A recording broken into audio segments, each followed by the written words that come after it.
Cool. I don't know. Should I do an intro? Yeah, bash on. I don't even know what to call this thing. The J1. Nice. The J White's thing. the G1 recap. Yes. I'm trying to think what the opposite of a climax is. G1 letdown. Anti-climax. The anti-climax. The anti G1. Look, that sounds like we're against it. Oh, true. I was going to say, day two. Sorry, Yeah, I'm getting moving into attacked. day 2. Taichi versus Ishii. Yes. So, Taichi. I actually really like Taichi's whole Phantom of the Opera kind of pattern. It's not for everyone. Some people really hate it. Yeah. I weirdly, maybe it's because I'm a musical person. I like the whole Phantom of the Opera vibe. Now, as I said, the last time when I was watching Tai Chi, he was rumored to be going to be the guy to take over from Suzuki. There was a tension where it was going to be, would he, won't he, actually replace Suzuki there and then. I think it was because Suzuki's contract was running out. There was talk of him going back to Noah, and that was the whole plan which Taichi was going to take over. Obviously, since then, Suzuki's not. I think he stayed with New Japan, and I don't really know what the plan is with Taichi. But I think I personally like Taichi's character, but I also like Ishii. The one thing that I took away from this match was Ishii performed a lot quicker than I've seen him perform. Like, wee things such as like drop kicks, I can't say it. Inziguris. That's it. Yeah. Like, look, things like that, which are not really in Ishii's standard kind of move set kind of thing. I think it highlighted that well, but it's still the one thing I would say that I preferred about Tai Chi from before is that Tai Chi's heel work before, like last year and stuff, was top level. It was up there. It was like he was like he broke the rules in a way that Suzuki would be proud. Like he was a dirty, Right. but it wasn't like cheap heat where it was like, oh, someone's up on the ropes, give him a low blow, pin him. It was like Zack Sabre Jr. kind of like Suzuki good, and that's what they do. Yeah. Kind of, and I think that was missing from this time round with Taichi. I am not a fan of Taichi. Gonna throw that one out there. It's not that I don't like him. I just haven't seen a lot of him, and I don't really get the Phantom of the Opera stuff. And he has a very, very long entrance. He does. He doesn't sing. Just want to make that clear. I thought throughout this match, he was taking Ishii a little bit lightly. As a story. Yeah. It's taking him lightly to the point where Ishii apparently called him by his real name. Yes, she did the shoot. Yeah. So Ishii was getting so frustrated during the match that Taichi was called out by his shoot name, and even the commentators called it that, which I thought was really interesting. And yeah, I mean, there was a decent back and forth. Like you said, Ishii doing a lot of offense he doesn't normally do, especially interesting for a man who had a knee injury just a few weeks ago. I'm always willing to give Taichi or just anyone a second chance because I haven't seen him in years. So, I'm basing my opinions of a couple matches a couple years ago, and he could have improved a lot since then. I'll be honest, I didn't see a lot, but he's got a whole tournament to prove me wrong. I think the strikes looked a lot more lethal than they used to. Like Taichi's thing was always kicks as well. And I think the kicks were they looked good. Even I've got like the elbow that set up the end, like the actual hit of the elbow, like that was a stiff elbow. Like that looked legit. And I think, as I say, I felt there was missing that kind of heel aspect of him. If I be honest, I preferred him last year, but his strikes looked and felt a lot better. I didn't mind the strikes so much, but one of the things that I did pick up on was that he had a massive red mark on his leg from where he was slapping his leg. Yeah, and it's fine, like that's modern wrestling these days, but if you're going to slap your leg, try not to get a bruise. It just looks a bit silly. Fair. If I'm right here, I think Taichi got the win. Yes. I wasn't Taichi got the win. that. I was Commentary surprised. did mention that Ishii typically has a very slow start in the G1. Yes. So even though Taichi won here, Ishii could still make up the points later. Ishii screams to me now like, not, I don't want to say enhancement talent because it's not what I'm looking for, but Ishii is like, He's in that veteran position yes, that's it. where Yeah, he comes. he's used to elevate people. Yes, but then at the same time, he can also, exactly what Taichi was doing. You don't take him lightly because he is the stone pitbull for a reason. Exactly. Like that, he could still overcome it. Like, yeah. So I've got a few notes for this next match. I feel like we might talk about this for a little bit. Jonah versus Yano. Now, this is my first time actually seeing Jonah since he's left WWE. I loved his gimmick in NXT. I thought he was great. So I was really, really excited to see this match. Although I didn't realize he was fighting Yano. Now, Yano, I've wrote in my notes here, he's a comedy style character akin to an Orange Cassidy. Yes. Where, you know, he can go if he needs to, but 90% of the time he's going to be doing silly shit. And he's fighting someone called Jonah, who is an absolute beast, a monster. Yes. It was an interesting match. Yeah, one thing I do love, I like Yano's entrance. Like, he's obviously selling things. I wish I could understand what they actually said. Like, obviously it's the t-shirts and all this and that, and I kind of like that. I do agree. Yano's a comedy character, and what I think's different to him compared to the OC is the type of character. Obviously, the OC's is very laid back. He's very chill, whilst Yano's the complete opposite. He's so loud, Enthusiastic and excited. yeah, kind of thing. And I actually quite like it. Like, he's not somebody I can ever see winning the G1, but he does have. He's actually almost like a Santino Marella. Yeah, kind of thing. But he can use to. I don't know a lot about Yano's past as such because is as a history. He's long term. He's still seen as quite a decent person to beat, which, from what I've seen, obviously the comedy side, it'd be like if you beat Santino. It's not really a big thing. However, in New Japan, he's treated as like still being a big win. Yeah, I do get that. I think a lot of New Japan's roster is slightly on the older side. And not even that they're old. I mean, a lot of the talent are actually probably in their prime. But the problem is that they have been around for a very long time. There hasn't really been any new major talent since Kenny and the Bucks. So it feels like a lot of the wrestlers who have been there, like Yano, they're only in their top spot because they've been there for so long. So I think Jonah has a good future, but I was very surprised at I'm not surprised at how the match was won, but I'm surprised that was the result. Like that. But then again, this is Jonah's first year. You know, he is still quite new.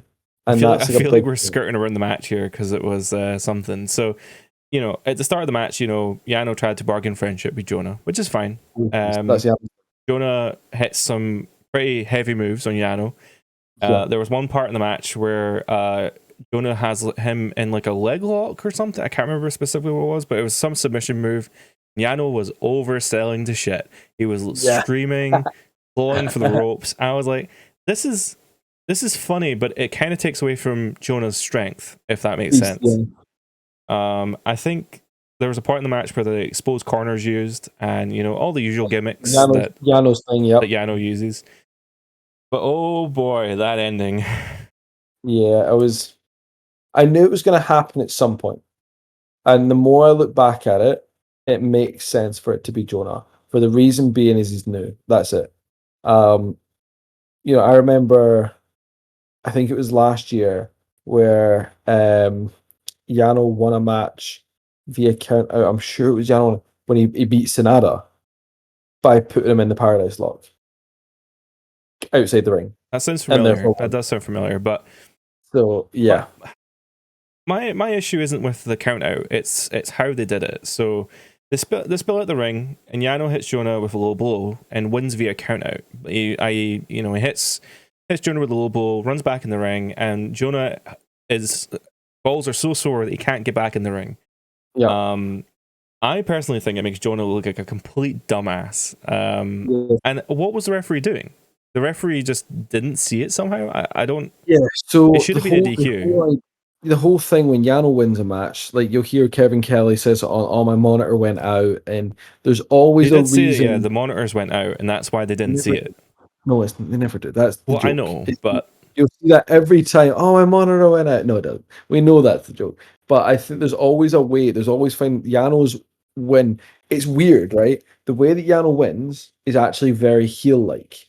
The distract the ref, the low blow, the count out win, the cheap wins. But the way that his character is face. So therefore, he gets all these heel victories in a face way, and the crowd love it. So that's like the whole thing with the low blow. It's just that's what he does. I wasn't a fan personally. But I think, as I say, the one thing, even if you look at, for example, if you look at like when the dojo guys wrestle, they're always the ones that lose.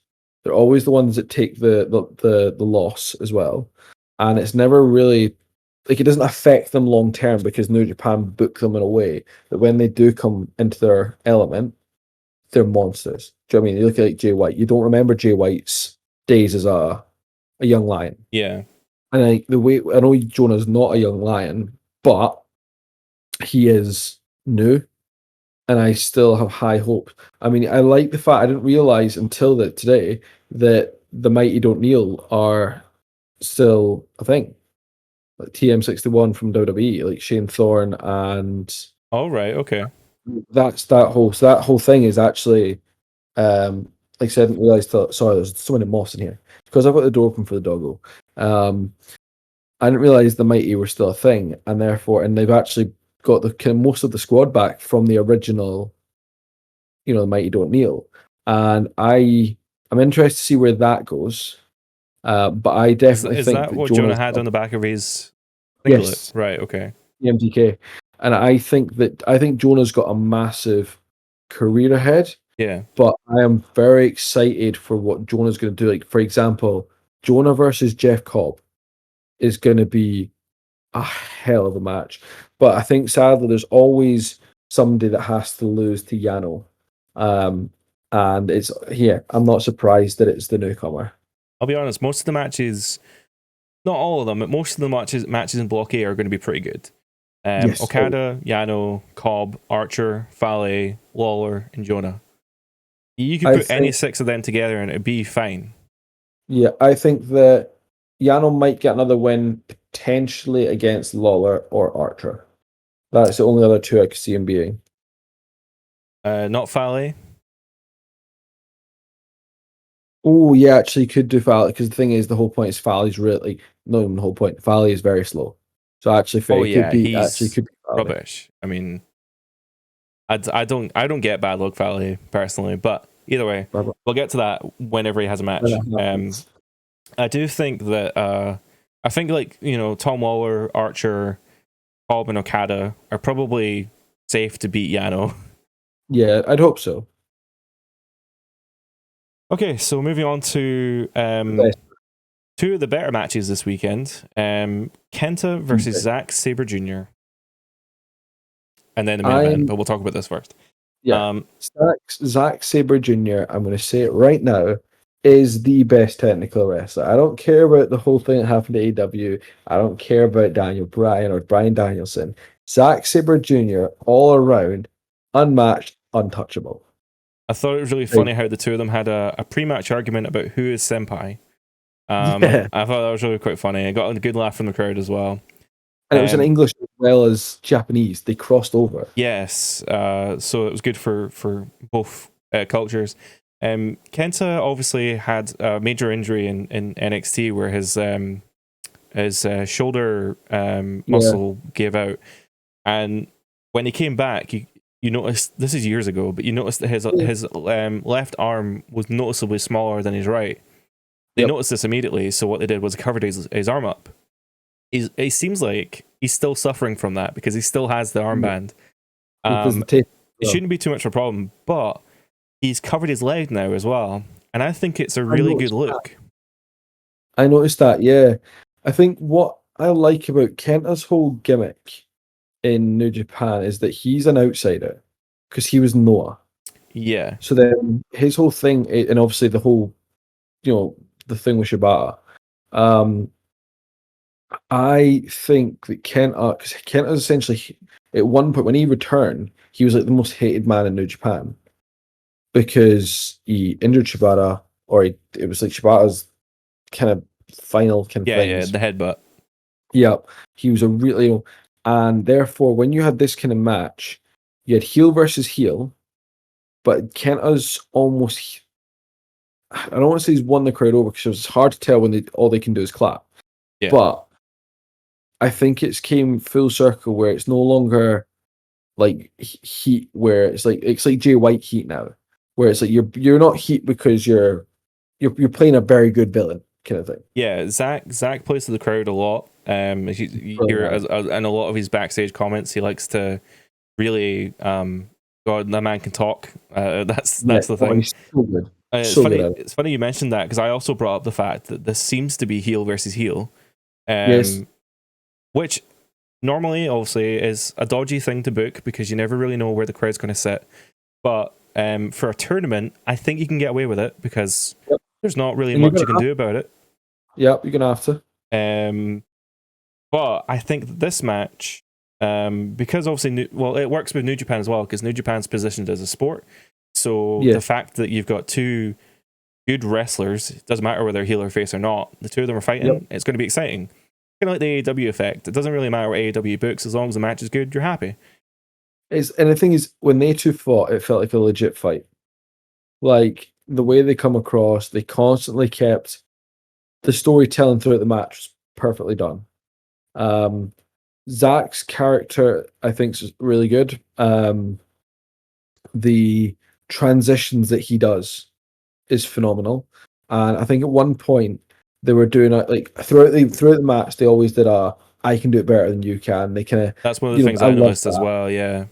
And then at one point, Zach goes down, takes the kick, proving because Kenta's thing is he's better at kicks.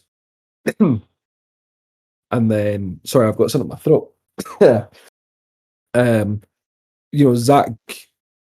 Zach's like, give me another shot, and then does what Zack Sabre does. Goes to take another shot. Slams actually goes, nah, fuck, screw this. Does the neck crank, and I was like, that's like. I noticed that, yeah. Like Zach like lured him in basically by using the competitive nature of Kenta, but yeah, I noticed that a lot. They were trying to one up each other by doing the same moves, and they were chopping each other, kicking each other, and it wasn't even a case of trying to beat each other. It was just purely just who's better. Yes. But there was also a moment where they're locked hands, and Zach rolls back, puts his feet on Kenta's hips, and all of a sudden he just lets go. And he flips Kenta around with his legs and locks him in a chokehold. Yes. It was really, really well done.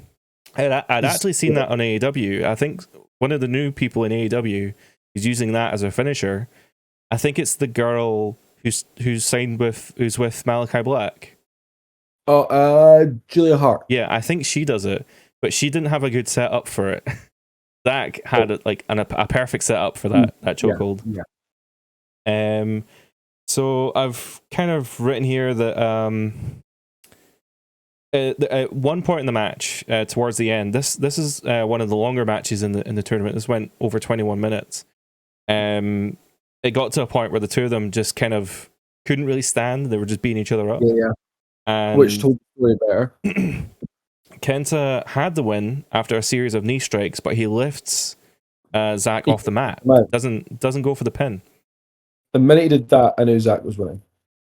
It's usually a dead giveaway. That means that person's not winning because you're too confident. You're usually going to lose that way.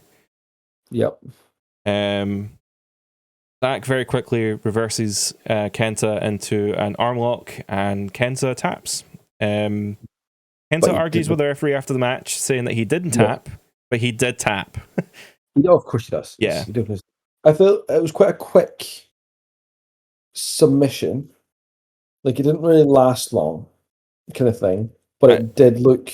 it was quite It a long match though, so you could and the thing feasibly is though, say, oh yeah, but I think as well, it looked painful. Do you know what I mean? It's like yeah, there's certain submissions that you see in wrestling where you're like, okay, I don't really think anyone would truly tap that because it doesn't look that sore or it doesn't look legit. That looked like it could hurt, kind of thing. And that's kind of what Zack Sabre is really good at. And I say, even after the match, the kind of the cocky comments throughout the match, like Zack Sabre Jr. is just he's the prick's prick, and he does that job so well. There's no one that does it better than him. yeah, he definitely likes to talk. I'll tell you that much. But the He's, good thing is he's he can up back there. it up in the ring. So He's one of my favorites to win it, if I'm being honest. So the main event of the weekend, going 22 minutes, the longest match of the weekend so far, the longest match of the tournament so far. Apparently, it was the exact same time to the second as the Zack Sabre match. 22 minutes, 33 seconds, apparently. Really? Yeah, apparently the I'll exact same. take your word for it. Shingo Takagi versus Rock Hard, Robinson. And not only Rock Hard, he is in fact the IWGP US champion, if you didn't know that.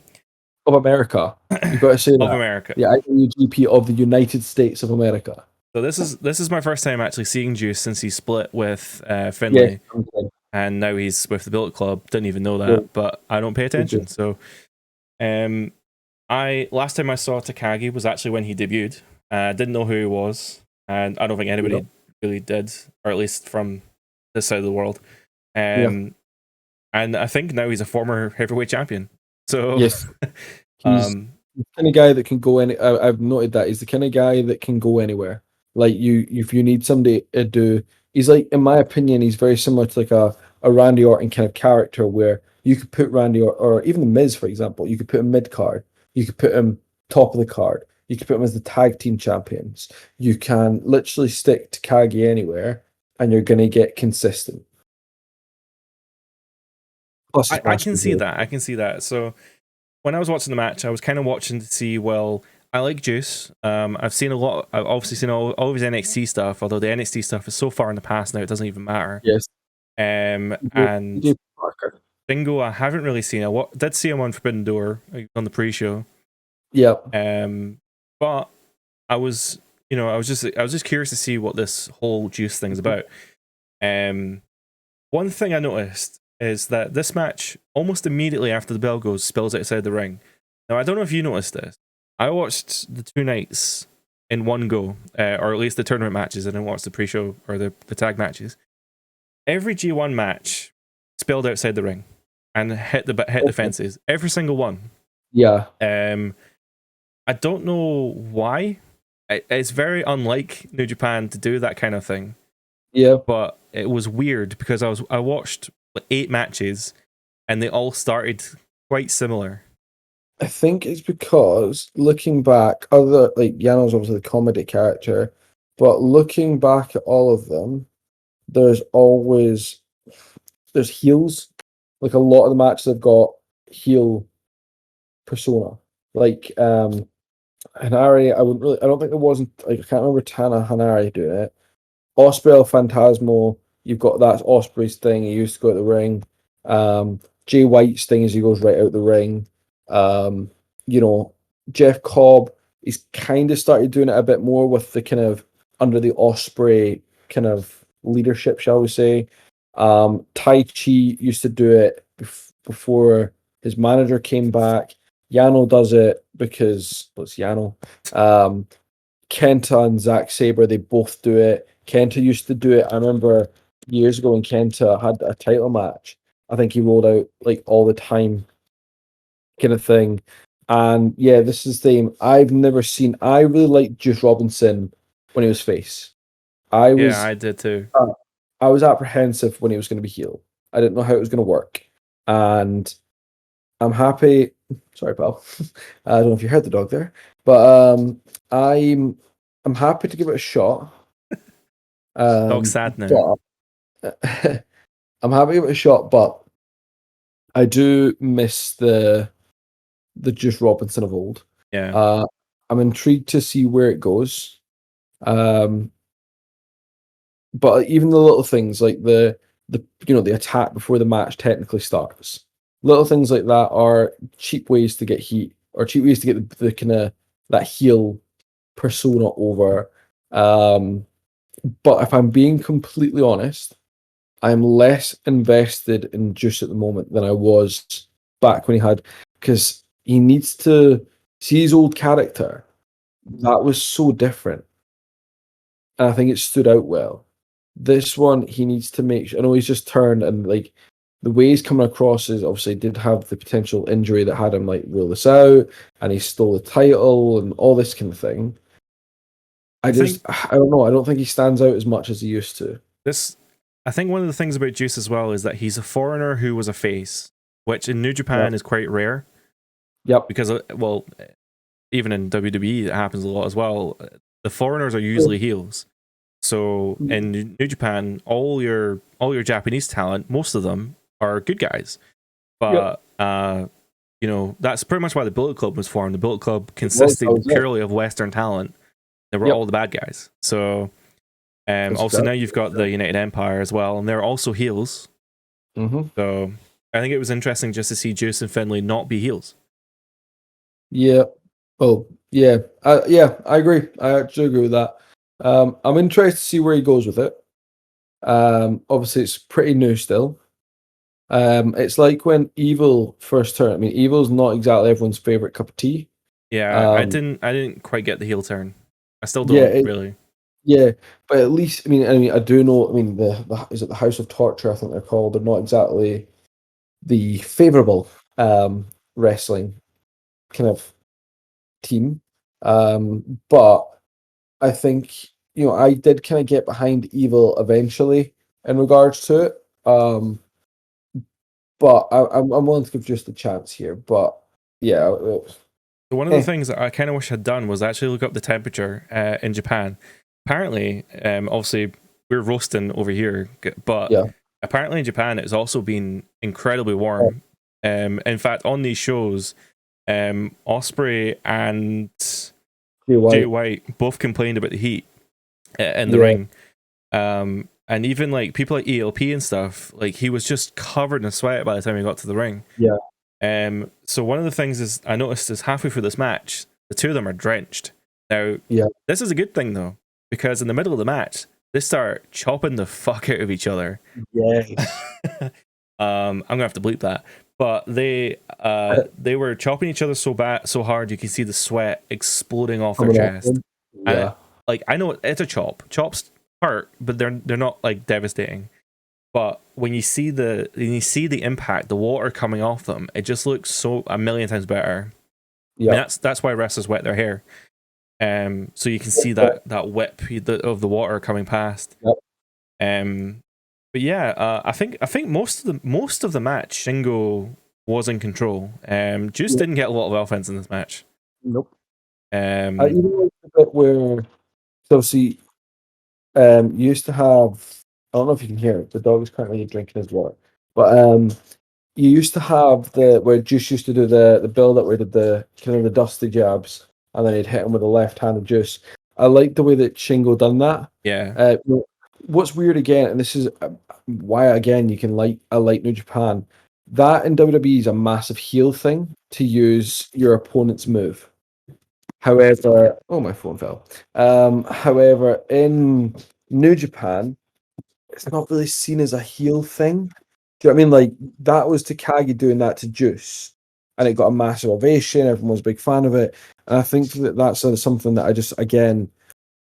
I don't know. I like the way he done it. I like the way that Takagi. Because the thing is, you've got to remember Takagi's in LIJ, and the thing with LIJ is they're not really face, but they're not really heel. No one really knows what they are. I guess they're tween. They're in between. Yeah, except for what's his name? It's not. I get it mixed up. It's not Tanahashi, but it's Takahashi. Yes, thank you. He's not really. He's a face, obviously, but you look at Naito does, undermining tricks. Sanada, because even if you think about it, the Paradise Lock's kind of under it's not cheating, but the idea of it is Yeah. the guy can't move. So yeah, I kind of like even when he done the to the camera and he played up the camera Takagi. I like Takagi's way. Well, it's funny. There's two things you mentioned there. One is that Shingo plays the camera unlike anyone else in New Japan, and I find that really unique, really interesting. Yeah. But also, Juice plays a heel very similar to Jay White. Yes. Where he tries everything and anything to get out of trouble. He goes, like you said, he immediately went out of the ring. He uses a referee for distractions. He's about halfway to having Gato outside and getting distractions. I mean, he's very, very, and even the commentary picked up. The commentary kept saying, "Oh, he's learnt this by being at Jay White's side." Yep. So, and that's what I said. Like, it's hard to stand out if you're going to be like Jay White. So I'm interested to see how they're going to separate that. However, one of the things that stood out from the match for me, move wise, was when Juice went to do the spear through the ropes, and Takagi caught him. Like, just in like the kind of like the jump to the middle rope to spear him. Yeah. He caught him, spun him over, and then hit the club and blow. Yeah, I remember that. I was just like, yo, that was like that. There's so many ways that not could go wrong, as in like disaster strike. But that takes precision, because if he jumps too early and Takagi tries to go for it, he's holding the wrong bit. Like there's so many ways that could have went wrong. I thought that was executed really well. So it gets to a point in the match. I've kind of noted it about the 19-20 minute mark. The two of them are pretty much spent. And at that point, Shingo, I mixed both his names there. Takagi. He has pretty much hit all of his major moves and hasn't been able to put Juice away. Juice, even though hasn't had a lot of offense in, he's just able to kick out. And then out of almost nowhere, there was like two pulp frictions, and that was it.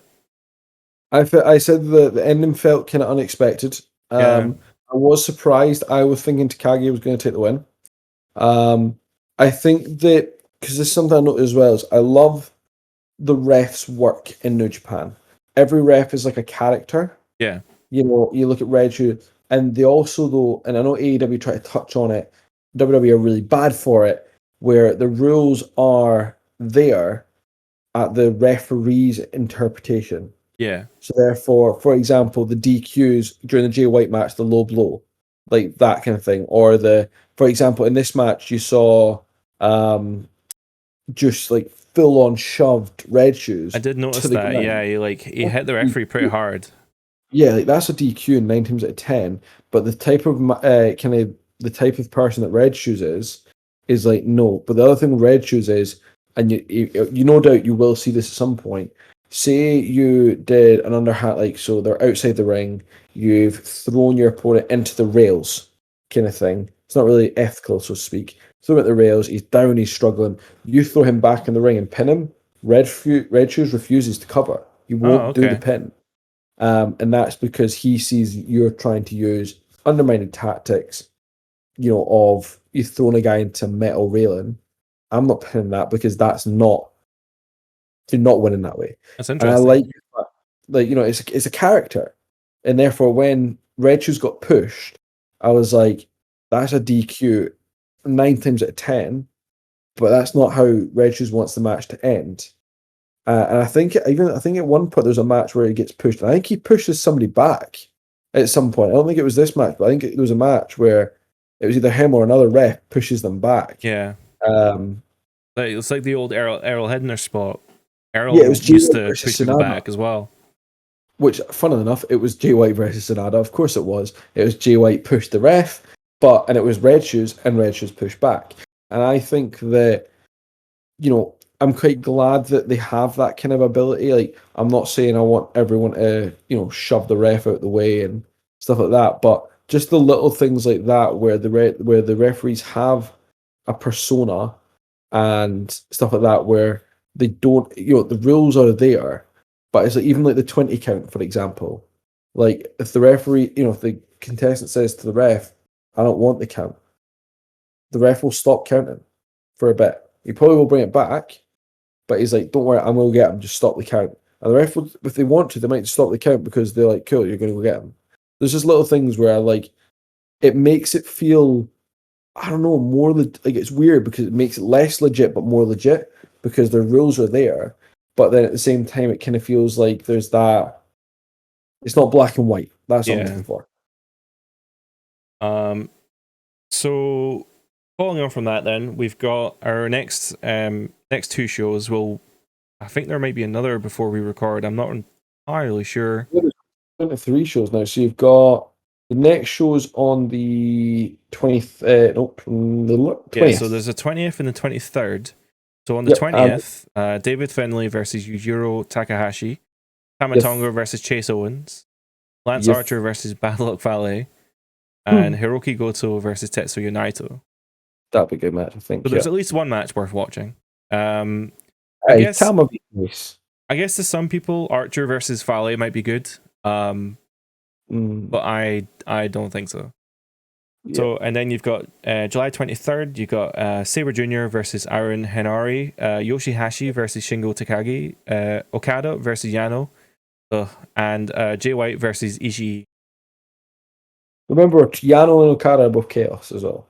Okay, so Yano's going to lie down for Okada? No, definitely not. Finger poke of doom. He kind of, no, it's, if I remember right, he does the whole friendly kind of thing with Okada, and Okada's like, yeah, we're friends. But then he does do the kind of gimmicky, comicky things, but it's almost like he has, if I remember, it depends how he goes, but he has respect for Okada. Yeah. So therefore, it's less of the trying the under, the low blow. Like he'll probably go for a low blow and get caught. That's my prediction. Is he'll go for the kind of low blow, he'll get caught and be like, hey, we're friends, remember? And it will legit, I think there'll be comic stuff there, but it won't be as much because I think he has respect for Okada. I could see Jay versus Ishii being very good because Jay's going to try his heel shit, and Ishii's not going to let him. Going to regret. And then after that, July 24th, which is probably when we're going to next record, or roughly around about then, El Phantasmo versus Yujiro, Sanada versus Taichi, Cobb versus Fale, poor Cobb, and then Tanahashi versus Naito. I think you're going to get a Cobb going to lift Fale. Probably. He just lifts him up and then spins him around like a helicopter and then takes off. If they somehow can get Cobb to land the tour of the islands on Fale, that's going to be... That would make Fale being in the tournament worth it. That would be a hell of a boost for Cobb because he's a big boy, Fale. You know what I mean? He's a big boy. But he's a big boy. But we also going to get Tana versus Naito. Yes, I'm big fan of Naito, and even the Sanada Taichi I think could be quite a good match as well. So early predictions then. Who are we going for to win the whole tournament? Well, it's just something. I think this is quite weird just to notice. Evil's first match isn't until night 6. Yet there's some people that are going to be in night 5 in order to be on their second. Yeah, so that means that he's probably going to be fighting 2 nights in a row at some point. Yeah, I'll make true to this work. My early prediction, I'll go back to what you said. I don't know. I like the G1 for this. I genuinely don't know. I would love to see it be White or Ospreay, but I don't see that happening. I can see it being Okada or potentially Naito as well. I think it's going to be Okada, if I'm being honest. I would really like it to be either Cobb or Zack Sabre. I would be a big fan to see Zack Sabre, but he did just win the New Japan Cup. So I want it to be Zack Sabre, but I think it's going to be Okada. So I feel like the results are already at the top of the brackets. I feel like they've given it away. I think the semis are going to come down to Okada, White, Anna, and Ospreay, because I don't see any other reason why it would go any other way. Because it feels like the top people in every block are the top people in the company. I mean, the thing is, that's where they throw spanners in the works, though. Like block 8. Because so how is it that it's done? Is it the top 4 go through, And then is it not a playoff? Yeah, so I think the website I've got here, which is Inside the Ropes, they have it listed as semi-final 1, semi-final 2, and then the final is the semi-final 1 winner and the semi-final 2 winner. So it just basically comes down to a tournament at the very last hurdle. Okay. So on August 17th, we've got a semi-final 1 match, which is, block. Well, they haven't said what block's facing which yet, but it could be like Block A versus Block B, and Block C versus Block D. Yeah, I see what you mean, the semi-finals. So I think you could be in for a surprise. That's what New Japan's good at, because that's how they build their stars as well. So I think, if I'm looking at it, and I'm going to explain this in a minute why I feel this way. Block A, Okada's winning, I feel. Block B, I think Jay White will win. Block C, I think it will be. I want it to be Sabre Jr., but I think it'll be Naito. I don't think Tana will win. And Block D, I don't think it's going to be Osprey, if I'm being honest. And the reason I'm saying that is I think Robinson, who's in the same group, will cost Osprey, which leads up to this whole. I think they're going to have the match Wrestle Kingdom. Because I think that's going to be a really good match when that comes round. Because Osprey's going to. I think that's where Osprey will lose, because he's going to be too focused on getting the belt back off Juice. Juice will win, run away with the belt. That's what I can see it happening. And I don't think Osprey's going to win Block D. I think it could be. I mean, you've got Yoshihashi in there as well. Jeez, I could actually see Juice winning that block purely because he's technically the US champion, but he's not. But it's gonna come down to Osprey Juice in the tournament, and one of them is got to take that belt. Thing is, the belt itself. So obviously, Osprey is the actual. Osprey is the official. Like on the paper book, he is the United States champion. He just does not have the belt. But Juice has the belt because he got appendicitis. But I still think like a Takagi comeback could happen there. Where I could see Takagi winning. Yeah, I don't think Osprey will win. I would love him to, but I think if you're looking at your final four, my bet is going Okada, White, probably Naito. Like I say, I want it to be Zack Sabre, but probably Naito, and then Takagi, and then I think you'll have potentially White versus Takagi, Okada, Naito, and then your final is Okada, Jay White, and Okada takes the win. That's my prediction. I don't have the mental capacity to do the semifinals, but I'm gonna throw a pitch that perhaps Tom Lawler could get to the semifinals because he is the strong champ, or he was the strong champion. Yeah. Obviously, Fred Rosser's champ right now, but Tom, you want to position your strong guy as a good guy, you know? Otherwise, what's the point in watching the show? So I think Tom might make it pretty far, if not the semis. Does he not need to then be ahead of Okada? In points, yes. I just don't see that happening. Well, he's not had a match yet in G1, so I think. Oh, if I had to throw it, I guess I think they might surprise us and give it to White. Jay White. I would like that. I really would. I don't think Jay White's ever won the G1. I really would want. I don't think he has. Let me just double check though.